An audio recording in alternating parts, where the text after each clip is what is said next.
When you're chasing greatness, just remember, it's not about what you say, it's about what you do.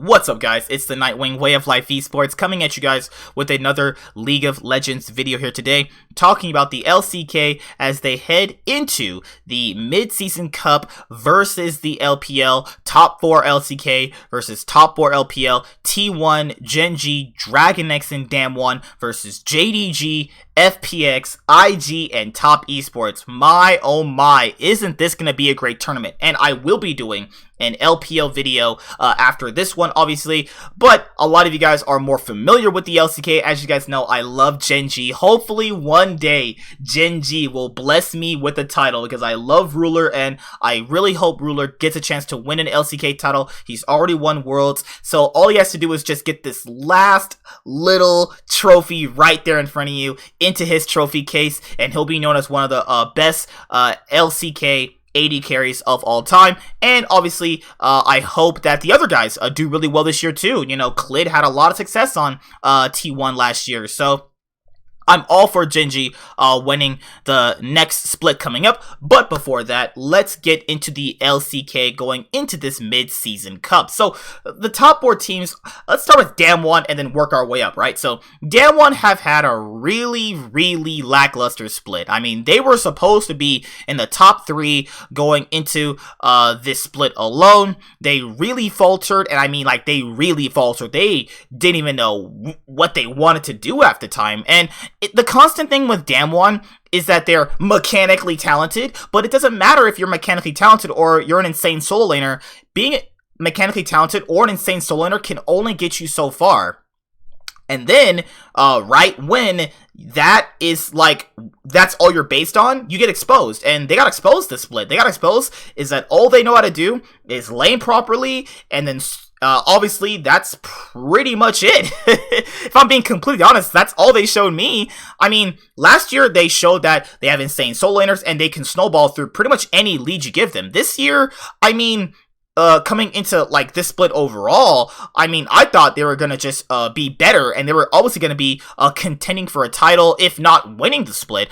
Obviously, because like you had teams like T1 kind of downgrading at positions coming forward, getting a rookie, getting Cuz, Gen.G got upgrades, and then you had Damwon who had the same team. But then later on, during the split, Damwon changed their ADC. So you guys are familiar with Nuclear. Well, they switched him out for Ghost, and then like putting Ghost into their team did give them an identity, because like they didn't really have an identity. They were kind of just like that solo lane team, you know? They were pretty much like Griffin, except they weren't as flashy, they weren't as like dominant. That's kind of how I always saw, you know, Damwon overall. They were basically like Griffin 2.0, except they didn't have like as an insane bot lane. And obviously, like, you can make a debate whether or not Canyon is better than Tarzan or vice versa. Both of them are really great junglers. I think that Tarzan obviously had a bad split, but that doesn't take away the mechanical prowess he has shown us from these past 3 splits overall. But Damwon have Naguri, and Naguri, he constantly gets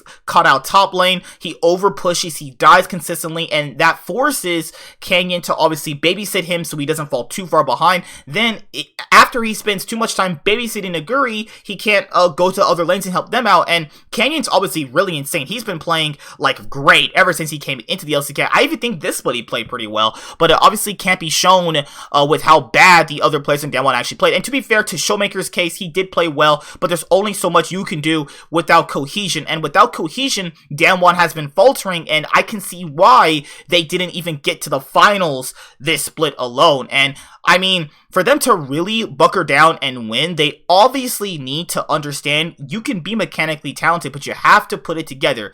If Damwon wants to do anything against the LPL, because they kind of are a dark horse, because Damwon don't fall into the category like the other guys do that I'll be mentioning, is they don't really play fast though. They can play quickly. I mean, they have an insanely good top side which know how to snowball. Like Naguri and Showmaker and Canyon want to play fast. Like they play fast when it obviously is presented with an opportunity to. Like, but if they get behind, I think their mentality obviously breaks down. You can clearly see when they're like losing, they're like, oh man, we actually aren't good, are we? So, Damwon going into this event, they're gonna have to fix their mentality. They're also gonna have to stop tilting after they die a few times in lane, and they're obviously going to have to get that cohesion and synergy. If they get that, they can take on the LPL teams. I believe in them taking on the LPL teams over the next candidate, which is DragonX. So DragonX obviously is the dev team. Everybody knows it's the dev team. You guys all know them. It's definitely something that a lot of people were super happy with their performance this split. You had Doran, Yosik, Chovy, Deft, and Kira. Kira's obviously been one of the best supports in the LCK. I mean, everything he does is perfect. He wards perfectly. He obviously lanes really insanely good. He roams out of his lane when it's correct to and gives his lane pressure. I mean, he's just doing everything correct. I mean, he's playing absolutely incredible. You can clearly see this man is talented. Deft also has had a really good split so far, and I think that DragonX have a really insane bot lane, and that's going to give the LPL a tough time because the LPL don't really have that many good bot lanes actually going into this event. And Chovy, I think that he's really good and insanely strong in the mid lane. I mean, he knows how to play fast. He will get the LeBlanc, start popping off, getting some kills, and he will run you down. Now, that sounds good, but then you get to the other guys. The other guys, Yosik and Doran. Oh my god. Doran is gonna probably get destroyed by the Shy, and I'm not saying the Shy had a great split overall, but I think even on the Shy's worst days, he's better than Doran. Now, that could obviously be said differently after the LPL finals and the LPL split overall, where we saw the Shy get destroyed in their match against Top Esports, where, you know, friggin' 369 was handling him in the top lane. But overall, you could clearly see like the worst LPL top laner could easily handle Doran. And I think that the game for DragonX is scaling. They don't really play fast. So if you watch their games and it's really slow, they just don't play fast. Like, it's just their thing. They're all about the scaling, give Deft all the resources, and that's how they win pretty much. So it's pretty much Chovy either carries himself, goes around, gets kills, dives bot. Deft gets ahead with his lane partner in Kira, and Doran and Yosik play weak side. That's their team pretty much. I mean, it's not really exciting, but I mean, if they can get the correct drafts that work for them, good for them. Like, if DragonX start playing fast, I mean, I'll go outside and backflip up a bridge because I don't expect it. I do not expect it. I actually expect them to do really bad against the LPL opposition. Like, they play really slow. And, like, I just, at a certain point during the split, I was watching their game size and I was like, can you do anything? Like, you're in the winning position and still not killing them, not forcing your advantages? Like, what are you doing? You know, it's like, whatever, you know? Next team is my favorite team in the LCK. As you guys know, I love Gen.G, I love Ruler, I love BDD, I love Clid, I love all these players because I do believe they do have something great with them. I really, truly love Ruler. He is a great ADC. You can see his mechanics. You can see how much he wants to win an LCK title. He's won Worlds. He was super underrated when I was always watching him when he was on Samsung Galaxy back in 2016. I've been following this guy for a very long time. He's one of my favorite ADCs to watch, and I really want this guy to win an LCK title. He just has it all for an ADC. He's an all-around great player. He knows how to lane aggressive. He knows how to play weak side. He knows how to play strong side. He knows how to correctly actually play team fights, and that's going to bode well to the next guy for the next team, which is Teddy, who knows how to do all that stuff great too. But Ruler has also been in a point in this split where, I mean, to be fair, this wasn't his, like, most spectacular split, but it has been something really good for them. Now, Gen.G's issue is that in best of threes, they have shown they can play fast, but, like, game ones, they play slow. That's the thing, though. And if you've watched Gen.G throughout this split, their issue is that they're not talented. Or, I mean, Rascal is definitely not talented. Rascal is just trash. But, you know, you have a thing where, like, in a best of one round robin, I don't know how the tournament will be structured. Let's just say it's like best of ones, right? So as best of ones, Gen.G are gonna probably lose a lot more games because their thing is adapting to the next match moving forward. That's why we saw Gen.G playing faster in games 2 to 3 and then obviously blowing out their opponent. Now, in a best of 1 format, that's going to be harder to do because you can't just adapt. You just get the one game and that's over. Now, if it's best of 3s, which I think it should be, I mean, we have no games for a while, so I don't know why they wouldn't make it best of 3s. So let's take it on that route for the second. So if it's best of 3s, I think they'll do really well. But overall, Gen.G have one of the weakest top laners going in. They have one of the weakest supports going in. If you play Life or Keelan, it doesn't matter, personally. I think that for them to win, they have to play through Clid, and they have to have Clid go to BDD and Ruler and get them ahead. They do have a strong sense of macro, but that doesn't matter, against these LPL teams who are going to smash your face. And, like, you know how you see that 8-minute timer right there? I'm guaranteeing you, by 8 minutes, FPX is going to be roaming around their map, just blowing people out their ass. You definitely have to stabilize the game. So if Gen.G and DragonX want to have any chance against these LPL teams, they have to stabilize the game. If they don't know how to stabilize the game, they are going to lose. Now, let's go to everybody's favorite team in League of Legends right now, outside of TSM, G2, Fnatic, and Cloud9, and that is Team 1, actually. Team 1 obviously have just won their 9th LCK title. That is actually insane. Faker is a 9-time champion, the only player to have 9 LCK titles. This guy just knows how to win. He is the legitimate Michael Jordan of League. So, T1. So, coming into the Midseason Cup, T1 is rightfully so the savior of the LCK right now. So I think that they have a lot of good players in every single position. The only weak player you can kind of throw at them is Cuz, and then you have Kana. And this is Kana's first international tournament.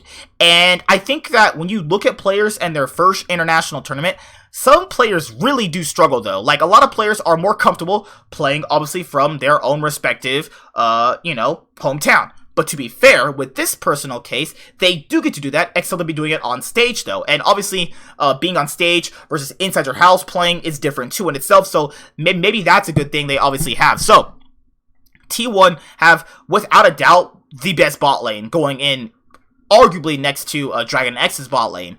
And then you have Faker, who's always stable, who can play any style. Faker can play any style, any character you give him. That's the best thing you need in this tournament. Cuz's issue is that if there's better junglers from the LPL sides, Cuz is going to struggle. Now, I know people are going to say, well, Cuz got MVP of those finals and blah, blah, blah. But, to be fair, Cuz is not that insane. I still don't think that. I think that he is benefiting from a lot of his laners. Actually, I mean, God forbid, I would love to lane with Teddy, Faker, and Kana. And Effort. Like, come on. Come on. Come on, because this guy, when he was with Longzhu, he wasn't that insane, and he had the most insane players, and he still wasn't the best jungler. So, like, I think he's okay. I think he's good. I just don't think he's like this insane jungler that everybody makes him out to be. Like, I mean, life is much easier when you're laning with Faker. Am I right? So. But if you do give Cuz these type of picks like the Graves, where he can be aggressive on, where he can obviously show how good he is, that is what you'll get, because he does that a lot in the LCK split that we just had. He'll overextend like that and then die, and then obviously that gives over tempo back to the enemy team.